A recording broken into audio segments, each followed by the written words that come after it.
చూడండి అన్న, లైటింగ్ ఐసీలు అనేవి మనకి చాలా డిఫరెంట్ మోడల్స్ ఉంటాయన్న. ఈ ఐసీలు వచ్చేసరికి బేసిక్ మోడల్ అన్న, బేసిక్ ఐసీలు ఇవి లెగ్ ఐసీలు అనమాట. ప్రతి ఐసీకి కూడా లెగ్ ఉంటుంది. ఓకే, అలాగే ఇంటర్నల్ మనకి ప్రింటింగ్ ఉంటాయి అన్నమాట, ప్రింట్స్ ఉంటాయి వీటికి. ఐసీ కింద ప్రింట్స్ ఉండే టైపు బేసిక్ ఐసీ ఒకటి, అలాగే బయటికి లెగ్గలు ఉండే బేసిక్ ఐసీ ఒకటి అన్న. అలాగే మనకి డిజిటల్ ఐసీలు, ఐసీ కింద బాల్స్ ఉండే ఐసీలు, ఒకటేమో తక్కువ లెగ్స్ ఉన్న తక్కువ బాల్స్ ఉన్న ఐసీ ఉంటుంది, ఇంకోటేమో ఎక్కువ బాల్స్ ఉన్న ఐసీ కూడా ఉంటుంది. అలాగే కంబైన్డ్ ఐసీ అన్న, గ్రాఫిక్, లైటింగు, అలాగే ఆడియో, ఇలాగా 2-3 సెక్షన్లు కలిపిన ఐసీలు కూడా కంబైన్డ్ ఐసీలు ఉంటాయి మనకి. అయితే మనకి ఏ టైప్లో మనకి లైటింగ్కి ఐసీలు ఇచ్చినా కానీ ఆ ఐసీలు ఎలా వర్క్ చేస్తే ఆ ఐసీల నుంచి మనకు అవుట్పుట్ వోల్టేజ్ ఎలా వచ్చుద్ది అన్నది ఈరోజు క్లాస్ అన్న. ఒకటి లెగ్ ఐసీల ద్వారా ఎలా పనిచేస్తుంది, రెండోది డిజిటల్ ఐసీల ద్వారా మనకి ఎలా పనిచేస్తుంది, లైటింగ్ ఎలా వస్తుంది, అలాగే కంబైన్డ్ ఐసీల ద్వారా కూడా మనకి వోల్టేజ్ ఎలా వస్తుంది అన్నది మనకి ఈ రోజు నుంచి సబ్జెక్ట్ స్టార్ట్ అవుతుంది అన్న. నెక్స్ట్ వచ్చేసరికి అసలు స్కెమేటిక్లో మనకి ఎలా ఉంటుందంటే సింబల్స్ ఉంటాయి. యాక్చువల్గా నేను ఏంటంటే మీకు అర్థం కావాలన్న ఉద్దేశంతో వీటి బొమ్మలు కూడా గీసా అన్న. ఫస్ట్ వాటిని సరి చేస్తా. ఇప్పుడు బ్లూ కలర్తో కాయిల్ అనేది ఇలాగే కదన్నా ఉండేది మనకి, డయోడ్ అనేది ఇలా. స్కెమేటిక్ సింబల్ కూడా మీకు తెలియాలి. ఇక్కడ కెపాసిటర్ ఇచ్చాడన్న, కెపాసిటర్ గ్రౌండ్ కనెక్ట్ చేసాడని అర్థం. అలాగే ఇక్కడ రెసిస్టర్స్ ఇచ్చాడని అర్థం అన్న. అలాగే ఇక్కడ ఒక రెసిస్టర్ అనేది గ్రౌండ్కి కూడా కనెక్ట్ చేస్తాడన్న, 47K ohms. ఓకే, అలాగే ఇక్కడ ఒక రెసిస్టర్ కనెక్ట్ చేశాడు, ఇది 5.1 ohms అంతే, 5 ohms అంతే, ఇంకా అది అర్థమైందన్న. అయితే ఇక్కడ ఇచ్చిన రెసిస్టర్ ఏంటి అంటే 100 ohms లోపు ఉంటుంది అన్న ఇది. ఓకే అన్న, 10 ohms అని రాసుకుందాం. అలాగే ఇక్కడ ఉన్న కెపాసిటర్లు ప్యారలల్లో ఉన్నాయన్న, అర్థమవుతుంది కదన్న అది. ఓకే, అయితే మీకు ఎందుకంటే ఆ బొమ్మతో పాటు ఆ కాయిల్తో పాటు సింబల్ కూడా మీకు అర్థం కావడానికి నేను ఇలా పెట్టేశానన్న. ఎందుకంటే స్కెమేటిక్ సింబల్ దీనికి సంబంధించి కాయిల్కి అయితే ఎలా ఉంటుందని, డయోడ్కి అయితే స్కెమేటిక్ సింబల్ ఎలా ఉంటుందని, కెపాసిటర్కి అయితే అలా ఉంటుందని, రెసిస్టర్కి అయితే ఎలా ఉంటుంది, మీరు నోటెడ్ అవ్వాలి ఇది. ఓకేనా. యాక్చువల్గా నాకు స్కెమేటిక్లో అయితే ఈ బొమ్మలు ఉండవు, ఓన్లీ దీని ద్వారానే నాకు స్కెమేటిక్ చూపిస్తాడు. అలాగే మీకు స్కెమేటిక్ గురించి చెప్పాను. ఒక ఐసీ మనం తీసినప్పుడు ఐసీకి బాల్ కౌంట్ ఉంటుంది, ఆ కౌంట్ను బట్టి ఏ బాల్ ఏంటిదని చెప్పేదే స్కెమేటిక్. ఓకే అన్న. స్కెమేటిక్ నేను ఎప్పుడన్నా కానీ నా మదర్ బోర్డులో లైటింగ్ ఐసీని ఐడెంటిఫై చేశాను. దానికి లెగ్స్ కానీ ఉండనియండి, బాల్స్ ఉండనియండి. లెగ్స్ ఉంటే ఎలా కౌంట్ చేయాలి, అదే ఐసీ కింద బాల్స్ ఉంటే ఎలా కౌంట్ చేయాలి అన్నది నేర్పిస్తాను. అలాగే నేర్పించిన తర్వాత ఆ బాల్ నెంబర్ని బట్టి అది ఏ వర్క్ చేస్తుంది, అది ఏ లైన్కి సంబంధించింది, ఆ లైన్కి ఎంత వోల్టేజ్ వచ్చుద్ది అన్నది ఇప్పుడు మాట్లాడుకుందాం. ఓకే అన్న, అది నేను చూపిస్తాను నేను నెక్స్ట్. ఇప్పుడు విపిహెచ్ వోల్టేజ్ అనేది ఎక్కడి నుంచి వస్తుందన్న మనకి, ఛార్జింగ్ ఐసీ నుంచి విపిహెచ్ వోల్టేజ్ వస్తుంది. అదే విపిహెచ్ వోల్టేజ్ మనకి చాలా ఐసీలు కనెక్ట్ అయ్యి ఉంటుంది కదన్న. అయితే చాలా ఐసీలు, పవర్ ఐసీ ఉంటుంది, గ్రాఫిక్ ఐసీ ఉంటుంది, ఆడియో ఐసీ ఉంటుంది, నెట్వర్క్ ఐసీలు కూడా కనెక్ట్ అయ్యి ఉంటుంది. అలాగే నాకు లైటింగ్ ఐసీకి కూడా వచ్చి కనెక్ట్ అయ్యింది, అవునా కాదా అన్న. అయితే ఇన్ని ఐసీల్లో నాకు ఏ బాల్ వాల్యూ అయితే తక్కువో ఆ బాల్ వాల్యూ అన్నది నాకు ఇక్కడ చూపించదు. నాకు ఇక్కడ చూపించే వాల్యూ ఫర్ ఎగ్జాంపుల్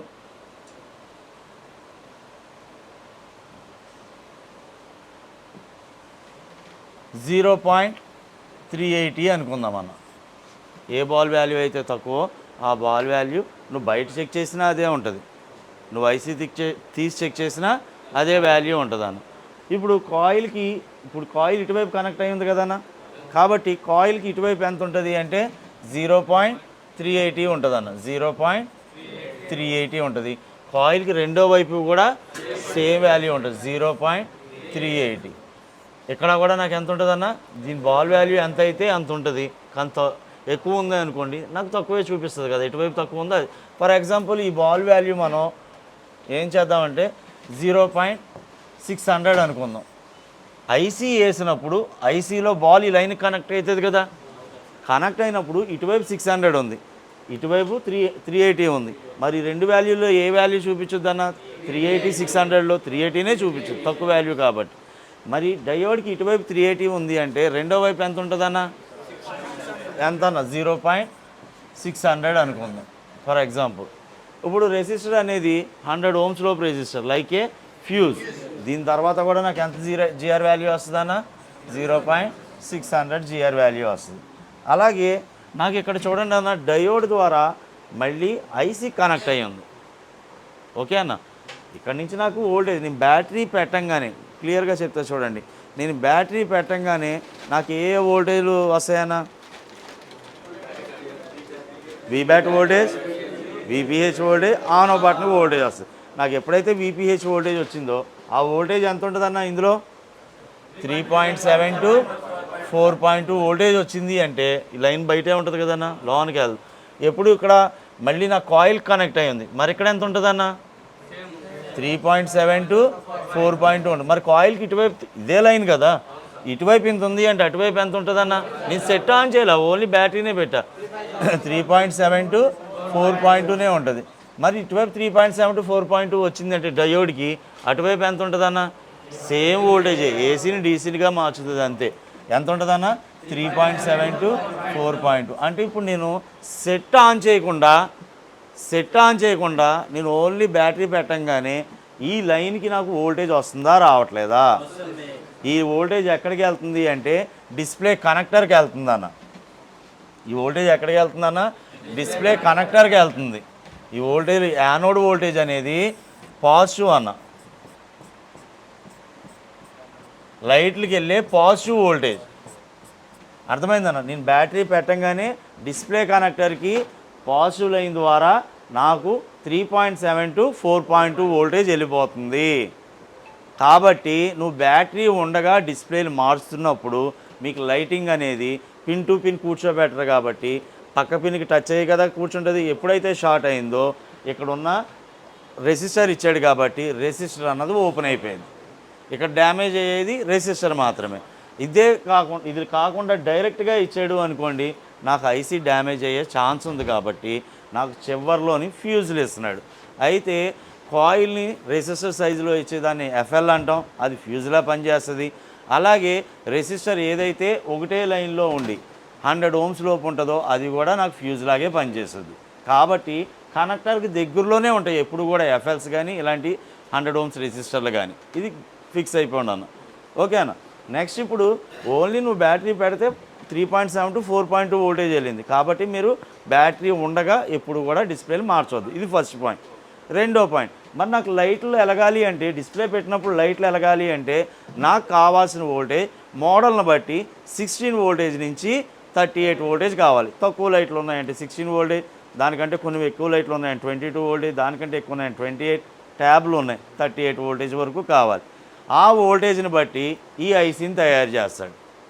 ఎంత వోల్టేజ్ కావాలో అంత వోల్టేజ్ని బట్టి ఐసీని తయారు చేస్తాడు. ఐసీని తయారు చేయడం అంటే స్విచ్చింగ్ ఎన్నిసార్లు చేయాలి అని, ఎన్నిసార్లు స్విచ్చింగ్ చేయాలన్నది ఐసీని ప్రోగ్రామ్ చేసి ఉంచుతాడు. ఓకే అని ఇక్కడ వరకు క్లియర్గా అర్థమైంది కదా. ఇప్పుడు నేనేం చేస్తా, బ్యాటరీ పెట్టి ఉంచా కదా, డిస్ప్లే పెట్టి ఈ బేసిక్ మోడల్స్కి కొన్నాటికి డిస్ప్లే పెట్టకపోయినా కానీ సెట్ ఆన్ చేస్తే వోల్టేజ్ వచ్చేస్తుంది అన్న. నేను డిజిటల్ ఐసీలు చెప్పేటప్పుడు సిపియూ చెప్తేనే వోల్టేజ్ పంపించాలి, స్విచ్చింగ్ స్టార్ట్ చేయాలి. అది ఎప్పుడు చెప్తుంది సిపియూ? డిస్ప్లే పెడితేనే వోల్టేజ్ పంపిస్తుంది అది. అలాగే ఇక్కడ నాకు ఒక లైన్ ఉందన్న, సిఏబిసి అనే లైన్. ఇది కూడా లైను నాకు డిస్ప్లేకే కనెక్ట్ అయి ఉంటుంది. ఇక్కడి నుంచి గీసేస్తాను, ఇది సిఏబిసి లైన్ అన్న. ఇది కూడా ఏంటి అంటే డిస్ప్లేకే కనెక్ట్ అయి ఉంటుంది. కాబట్టి ఈ ఐసీ లైన్ కానీ కొన్ని నాకు డిస్ప్లే పెడితేనే వోల్టేజ్లు వస్తాయి. సిఏబిసి కంటెంట్ అడాప్టివ్ బ్యాక్లైట్ కంట్రోలర్. దాని ఉద్దేశం ఏంటి అంటే, దాని అబ్రివేషన్లో మీనింగ్ ఏంటి అంటే, నువ్వు లైటింగ్ తగ్గించినా పెంచినా దీని ద్వారా మాత్రమే జరుగుతుంది. అర్థమైందన్న? అలాగే ఐసీ అవుట్పుట్ పంపించాలన్నా దీని ద్వారానే జరుగుతుంది. ఈ లెగ్ ఐసీలు ఏదైతే బేసిక్ ఐసీ ఉందో ఈ ఐసీల్లో మొత్తం కంట్రోల్ చేసేది ఈ సిఏబిసి లైన్. అలాగే ఆ లైన్కు వోల్టేజ్ ఎక్కడి నుంచి వస్తుంది అంటే pulse width module power IC నుంచి ఈ వోల్టేజ్ వస్తుందన్న. పవర్ ఐసీ నుంచి నాకు ఎంత వోల్టేజ్ వస్తుందన్న 1.8 వోల్టేజ్ వస్తుందన్న. ఓకేనా? ఈ 1.8 వోల్టేజ్ నువ్వు డిస్ప్లే పెడితేనే ఈ లైన్కు వోల్టేజ్ వచ్చింది. క్లియర్? ఓకేనా? ఇప్పుడు నేను సెట్ ఆన్ చేశాను కదా, డిస్ప్లే పెట్టి సెట్ ఆన్ చేస్తున్నా. కొన్ని సెట్లకి డిస్ప్లే లేకపోయినా వోల్టేజ్లు వస్తాయన్న. నాకు ఏదైనా కానీ ఓవరాల్గా కొన్ని మోడల్స్కి డిస్ప్లే పెడితేనే చాలా మోడల్కి డిస్ప్లే పెడితేనే వోల్టేజ్ వస్తాయి. కాబట్టి నీకు 16 వోల్టేజ్ నుంచి 38 వోల్టేజ్ రావట్లేదు అనుకోండి, డిస్ప్లే పెట్టి మళ్ళీ ఒకసారి చెక్ చేయండి. ఇప్పుడు నేను డిస్ప్లే పెట్టి సెట్ ఆన్ చేశాను. సెట్ ఆన్ చేసిన తర్వాత నాకు ఇన్పుట్ వోల్టేజ్ వచ్చింది, స్విచ్చింగ్ అవ్వడానికి కాయిల్కి వోల్టేజ్ వచ్చింది, అలాగే డయోడ్కి వోల్టేజ్ వెళ్ళిపోయింది. నేను ఇప్పుడు ఎప్పుడైతే ఆన్ చేశానో నాకు ప్రతి లైన్ కూడా ఇప్పుడు సిఏబిసి లైన్ కూడా నాకు వోల్టేజ్ వచ్చింది కదన్నా. ఎప్పుడైతే నాకు పవర్ ఐసీ నుంచి వోల్టేజ్ వచ్చిందో ఇది కంట్రోల్ అని రాసా. ఎప్పుడైతే దీనికి వోల్టేజ్ అందిందో నాకు పల్స్ విత్ మాడ్యూల్ అనే లైన్ ద్వారా ఎప్పుడైతే పల్స్ అందినాయో వెంటనే ఐసీ అనేది స్విచ్చింగ్ స్టార్ట్ చేస్తుంది. ఎక్కడి నుంచి అన్నా గ్రౌండ్ కనెక్ట్ అయ్యే కదా నాకు స్విచ్చింగ్ స్టార్ట్ అవ్వాలి. అంటే ఇక్కడున్న బాల్ నుంచి ఇక్కడి నుంచే కదన్నా ఆను ఆఫ్ ఆన్ ఆఫ్ చేయడం వల్ల నాకు ఎంత వోల్టేజ్ కావాలి? 16 వోల్టేజ్ కావాలి. 16 వోల్టేజ్ కావాలంటే ఎన్నిసార్లు స్విచ్ చేయాలి?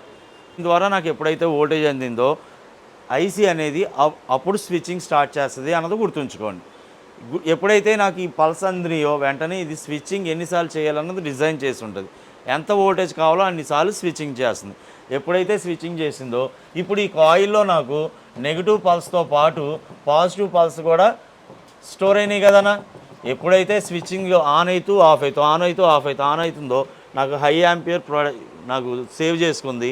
ఎప్పుడైతే ఇంక ఓపెన్ అయిపోయింది, ఓపెన్ అవ్వగానే ఇదంతా లోడ్ ఏమవుతుందన్న ఒక బెలూన్లోకి నేను గాలి ఊదినప్పుడు ఆ గాలిని నేను ఏమన్నా ఎలక్ట్రాన్స్ అన్నా. ఆ ఎలక్ట్రాన్స్ ఇక్కడ బెలూన్లాగా ఉబ్బనే ఉంది ఇంతేగాన ఇలా వచ్చి ఇలా ఉంది. నేను ఊదించాను, ఈ పాయింట్ని ఊదించి నొక్కిపెట్టి ఉంచా. ఎప్పుడైతే నేను స్విచ్ ఆన్ ఓపెన్ చేసేసానో అంటే ఓపెన్ చేసి ఎయిర్ మొత్తం వెళ్ళడంతో పాటు ఇక్కడ ఏమవుతుంది, ఇక్కడతో ఆగిపోయింది కదా. ఇప్పుడు స్విచ్ ఓపెన్ అయిపోవడం అంటే ఇంక ఇక్కడ ఏం లేదు. ఇంకా ఇక్కడ నాకు లోడ్ ఎలా వెళ్తుంది, దీని మించి వెళ్తుంది. అంటే ఎయిర్ అనేది ఎలక్ట్రాన్స్ అన్నీ కూడా ఇటువైపు ఎటు కావాలో అటు వెళ్తున్నాయి. అందులో ఫోర్స్ కూడా ఉంది కదా. నన్ను ఒక్కసారిగా వదిలితే ఎంత స్పీడ్గా వెళ్తుంది. ఆ ఫోర్సు ఎలక్ట్రాన్స్ అనేవి అంతా కూడా ఆ లోడ్కి ఎంత కావాలో అంత ఎలక్ట్రాన్స్ బట్టే తయారు చేస్తాడు కదా. ఎంత స్పీడ్ కావాలో అంటే ఒకసారి వదిలితే నాకు ఎంత స్పీడ్ వస్తుందన్న ఎయిర్, ఆ స్పీడ్నే మనం వోల్టేజ్ అంటున్నాం, ఆ ఎయిర్నే మనం ఎలక్ట్రాన్స్ అంటున్నాం. ఇప్పుడు ఏమైంది, ఇక్కడ రెడ్ ఎలక్ట్రాన్స్లో బ్లాక్ ఎలక్ట్రాన్స్ని ఆపేసి ఓన్లీ రెడ్ ఎలక్ట్రాన్స్ని మాత్రమే ఎలో చేసింది. అప్పుడు నాకు ఇక్కడ వోల్టేజ్ ఇప్పుడు ఎంత వస్తుంది అంటే మోడల్లో ఆ స్విచ్చింగ్ని బట్టి 16 వోల్టేజ్ నుంచి 38 వోల్టేజ్ వస్తుంది. ఇప్పుడు నా పాయింట్ అర్థమైందా? అర్థం కాలేదన్నా? ఎప్పుడైతే నాకు స్విచ్చింగ్ ఎన్నిసార్లు నాకు 16 వోల్టేజ్ కావాలి, ఎన్నిసార్లు స్విచ్ చేయాలో అన్నిసార్లు స్విచ్ చేస్తుంది. అలాగే నాకు బ్లాక్ ఎలక్ట్రాన్స్ ఎంటర్ అయినాయి, అలాగే రెడ్ ఎలక్ట్రాన్స్ ఉన్నాయి. అదే స్విచ్చింగ్ చేయలేనప్పుడు ఈ కాయిల్ నార్మల్గా వోల్టేజ్ని స్టోరేజ్ చేసి పంపిస్తుంది అంతే తప్ప వోల్టేజ్లో మార్పు లేదు. 3.7 to 4.2నే ఉంది. క్లియర్గా అర్థమైందన్న. ఎప్పుడైతే మరి ఒక లైట్లు పంపించడానికి కావాల్సిన వోల్టేజ్ అయితే పంపించింది ఐసీ, అవునా కాదా అన్న? మరి అందులో నాకు లైట్స్ ఇప్పుడు డిస్ప్లే ఇక్కడే ఉంది అనుకుందాం. డిస్ప్లేలో లైట్లు ఉంటాయి కదన్న, ఇలాగా సిరీస్ అంటే ప్లస్ మైనస్సే కదన్న. ఇది ఇక్కడ వరకే అన్న, ఒకటే ఇక్కడే ఉంది కదా, లేకపోతే ఇలాగే. ఓకే, ఇలా లైట్స్ ఉంటాయి. ఈ లైట్లు కావాల్సిన పాజిటివ్ వోల్టేజ్ వెళ్ళింది. మరి నాకు లైట్ వెలగడానికి ఒక పాజిటివ్ లైన్ పంపిస్తే సరిపోయిద్దా? గ్రౌండ్ కూడా కావాలి. ఆ గ్రౌండ్ని ఎలా చేసాడు, ఇదిగోండి అన్న. ఇక్కడ పాజిటివ్ నుంచి వోల్టేజ్ వచ్చింది. ఇక్కడ నుంచి వచ్చిన వోల్టేజ్ని ఇది తీసుకొని ఏం చేస్తుంది అంటే ఇదిగోండి ఇక్కడికి తీసుకొని వచ్చి ఇస్తే ఇక్కడి నుంచి ఇది గ్రౌండ్ అవుతుంది అన్న, ఐసీ నుంచి గ్రౌండ్ అవుతుంది. అర్థమైందన్న? ఫర్ ఎగ్జాంపుల్ ఈ ఐసీలో ఒకటే గ్రౌండ్ ఉంది, ఈ గ్రౌండ్ ట్రాక్ ఊడిపోయింది అనుకుందాం. ఫర్ ఎగ్జాంపుల్ ఈ గ్రౌండ్ ట్రాక్ ఊడిపోయింది, లేదా పిన్ వాటర్ డ్యామేజ్ వల్ల ఊడిపోయింది. లైటింగ్ వచ్చుద్దా అంటే రాదు, ఎందుకంటే వోల్టేజ్ గ్రౌండ్ అవ్వట్ల. ఎప్పుడైనా గ్రౌండ్ కనెక్ట్ అయ్యి ఉన్న రెసిస్టర్, ప్యారలల్లో ఉన్న రెసిస్టర్ ఒక లైన్లో ఉంది అంటే అది బాగుందా లేదా అని నువ్వు ఓమ్స్ మోడ్లోకి వెళ్ళి చెక్ చేయాల్సిందే. ఎప్పుడైతే నువ్వు ఓమ్స్ మోడ్లోకి వెళ్ళి చెక్ చేసావో, దాని వాల్యూ చూపించిందో అప్పుడు మాత్రమే ఆ లైన్ ఓకే. ఎందు గురించి ఈ మాట చెప్తున్నానంటే నాకు ఈ సెక్షన్లో జరిగే ఎక్కువ ప్రాబ్లం ఏంటి అంటే ఈ లెగ్ ఐసీలో ఈ రెసిస్టర్ అనేది ఓపెన్ అవుతుంది. ఓపెన్ అయినప్పుడు జిఆర్ వాల్యూలు చెక్ చేస్తున్నారు, అందరూ వోల్టేజ్లు చెక్ చేస్తున్నారు, రన్నింగ్ ఐసీలు మార్చుతున్నారు, కానీ అవ్వట్లేదన్నా ఎందుకు అవ్వట్లా? ఇక్కడ ఉన్న యాంపియర్ని ఇది గ్రౌండ్ చేయాలి. ఇక్కడ ఇది ఓపెన్ అవ్వడం వల్ల అది గ్రౌండ్ అవ్వట్లా. నేను జిఆర్ వాల్యూలు చెక్ చేశాను జిఆర్ వాల్యూ దేనివల్ల వస్తుంది? ఐసీ వల్ల వస్తుంది నీకు జిఆర్ వాల్యూ. నీకు ఇక్కడ ఓపెన్ అయిపోయినా అదే జిఆర్ వాల్యూ వచ్చుద్ది, ఇది బాగున్నా అదే జిఆర్ వాల్యూ వచ్చుద్ది. కాబట్టి ఏ సెక్షన్లో అయినా రెసిస్టర్ అనేది ప్యారలల్లో కనెక్ట్ అయ్యి ఉంటే దాన్ని ఖచ్చితంగా నువ్వు చెక్ చేయాల్సిందే. ఓమ్స్ మోడ్లోకి వెళ్ళి నువ్వు చెక్ చేయాల్సిందే. అలానే ఇక్కడ సిఏబిసి లైన్కి చూడండి ఇది ఎన్సీ ఉంటుంది, ఒకటి ఎన్సీ ఉంటుంది, ఒకటి 0 ohms రెసిస్టర్ ఉంటుంది. వచ్చిన వోల్టేజ్ 0 ohms రెసిస్టర్ అంటే లైక్ ఏ ఫ్యూజింగ్, ఇది కూడా డైరెక్ట్ చేసుకోవచ్చు. ఇక్కడ నుంచి వచ్చిన వోల్టేజ్లో ఏదైనా వోల్టేజ్ని ఇక్కడ రెసిస్టర్ ఇచ్చాడు కదన్నా 40k ohms ఇచ్చాడు. ఇక్కడ ఈ రెసిస్టర్ ఓపెన్ అయిపోయినా నీకు జిఆర్ వాల్యూ బాగానే ఉంటుంది, కానీ నీకు లైటింగ్ రావట్లా. అన్నీ ప్రాపర్గా ఉన్నాయి, వోల్టేజ్లు అన్నీ బాగానే ఉన్నాయి, కానీ 16 వోల్టేజ్ నుంచి 38 వోల్టేజ్ రావట్లా. అలాంటప్పుడు అక్కడ రెసిస్టర్ ఓమ్స్ మోడ్లో చెక్ చేయాలి, ఇక్కడ రెసిస్టర్ నువ్వు ఓమ్స్ మోడ్లో చెక్ చేయాలి.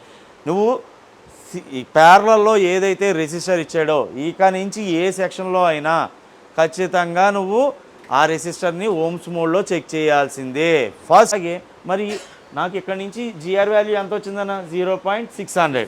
మరి ఈ జిఆర్ వాల్యూ అనేది ఒకవేళ 0.700 ఉంది అనుకోండి, ఈ రెండాట్లో నాకు ఏ వాల్యూ చూపించొద్దన్న అక్కడ? ఇది ఎందుకు ఇచ్చాడు ఈ లైన్ అన్నది తెలియాలి. ఇప్పుడు మీకు నేను డిస్ప్లే పెట్టి సెట్ ఆన్ చేసినప్పుడు స్విచ్చింగ్ స్టార్ట్ అయ్యి ఏసీని డీసీగా మార్చి 16 వోల్టేజ్ నుంచి 38 వోల్టేజ్ వచ్చింది. ఆ వోల్టేజ్ లైన్నే మళ్ళీ తీసుకొని వచ్చి ఓవీపీ కింద ఈ బాల్ కనెక్ట్ చేశాడు. ఈ బాల్ చేసే పని ఏంటిది అంటే ఐసీ అసలు వాడికి 16 వోల్టేజ్ కావాలి. వాడికి 16 వోల్టేజే వెళ్తుందా, తక్కువ వెళ్తుందా, లేదా ఎక్కువ వెళ్తుందా? ఈ విషయం ఓవర్ వోల్టేజ్ ప్రొడక్షన్.